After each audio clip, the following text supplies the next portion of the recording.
Age is a just number. మీరు ఒప్పుకుంటారా ఈ విషయం? Hi, welcome to my channel. అందరూ ఎలా ఉన్నారు? నేను స్వీడన్ వచ్చిన తర్వాత నేను చాలా ఇంపార్టెంట్ లెసన్ నేర్చుకున్నది ఏదైనా ఉన్నది అని అంటే కనుక అది స్వీడిష్ పీపుల్ దగ్గర నుంచి పాజిటివ్గా ఉండడము. అంటే ఎలా పాజిటివ్గా ఉండాలి, మనకి కోపం రాకుండా ఎంత పాజిటివ్గా ఉండడానికి ట్రై చేయాలంటే అంత ట్రై చేయాలి అని చెప్పేసి నేర్చుకున్నాను. స్వీడిష్ పీపుల్ లైఫ్ స్టైల్ చూస్తే నాకు చాలా షాకింగ్గా ఉందన్నమాట. వాళ్ళు ఏజ్కి ఇంపార్టెన్స్ ఇవ్వరు, హెల్త్కి చాలా ప్రయారిటీ ఇస్తూ ఉంటారు. చాలా క్లియర్గా తెలుస్తుందన్నమాట. వాళ్ళు హెల్త్కి, ఫిట్నెస్కి అండ్ ప్యాషన్ ముఖ్యం అనమాట వాళ్ళకి. సో మనం కూడా అట్లానే చిన్న చిన్న చేంజెస్ చేస్తే కనుక వాళ్ళని రీచ్ అవ్వగలుగుతాము అని చెప్పి నాకు నమ్మకం అయితే అనిపించింది. సో నేను కూడా ఎవ్రీడే అట్లా కాకపోయినా కొంచెం కొంచెం చిన్న చిన్న ఫుడ్లో చేంజెస్ చేస్తున్నాను. అలాగే బయటికి వెళ్తున్నాను అనమాట. బయటకు వెళ్ళి అన్నీ తెలుసుకోవడానికి, అన్నీ నేర్చుకోవడానికి అయితే ట్రై చేస్తూ ఉన్నాను నేను. సో అట్లాగా మనం సాధించలేదంటూ మనము సంకల్పం అంటూ అనుకుంటే సాధించలేదంటూ ఏది ఉండదని పెద్దవాళ్ళు అంటూ ఉంటారు కదా. సో అదేవిధంగా నేనైతే ఇట్లా ట్రై చేస్తున్నాను అనమాట. సో మీరేమంటారు? మీరు కూడా గమనించారా?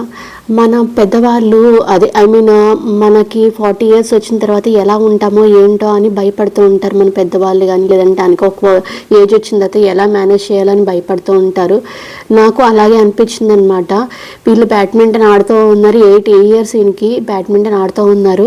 కానీ నాకు 40 years వచ్చేసరికి నేను అసలు బయటకు వస్తానా అన్న డౌట్ అయితే నాకు అనిపించింది. కానీ వీళ్ళని చూసిన తర్వాత నిజంగా నేను కూడా ఇట్లానే అవ్వాలి. సో నా హెల్త్ నేను ఇంప్రూవ్ చేసుకోవాలి, నేను కూడా బయటకు వెళ్ళాలి, అందరితోటి కలిసి ఉండాలి, ఇలాగే స్ట్రాంగ్గా ఉండాలి, ఇంకొకరి మీద ఆధారపడకూడదు అని నాకైతే అనిపించింది. సో ఇలా మీలో ఎంతమందికి ఇలాగ అనిపిస్తుంది? సో అలాగని చెప్పేసి నేను డైట్ చేసేస్తున్నాను, డైట్ చేసేసేయండి, ఇలాగే హెల్త్గా ఉంటాము అని నేనైతే చెప్పను. ఎందుకంటే డైట్ ఒకటే కాదండి, మెయిన్ పాజిటివ్ మైండ్ సెట్ కూడా కావాలి. నెగిటివ్ థాట్స్ అస్సలు రాకూడదు. సో ప్రతిదీ కూడా మనకి నేర్చుకోవడానికి అంటూ ఒక వయసు అన్నది సంబంధం లేదు. ఏ టైంలో అయినా కానీ ఏదైనా నేర్చుకోవచ్చు. సో అన్ని మనకి తెలిసింది గోరెంత అయితే కనుక తెలుసుకోవాల్సింది కొండ ఎంత ఉంటారు కదా. సో అదే విధంగా మనం తెలుసుకోవాల్సింది చాలా ఉంటుంది. సో చాలా ప్రపంచం ఉంటుంది. అండ్ మన ఇంట్లోనే మనకి తెలియకుండా చాలా విషయాలు తెలియకుండా ఉంటాయి. సో దాన్ని ఇంప్రూవ్ చేసుకొని మనము లైఫ్ని గెయిన్ చేయాలి.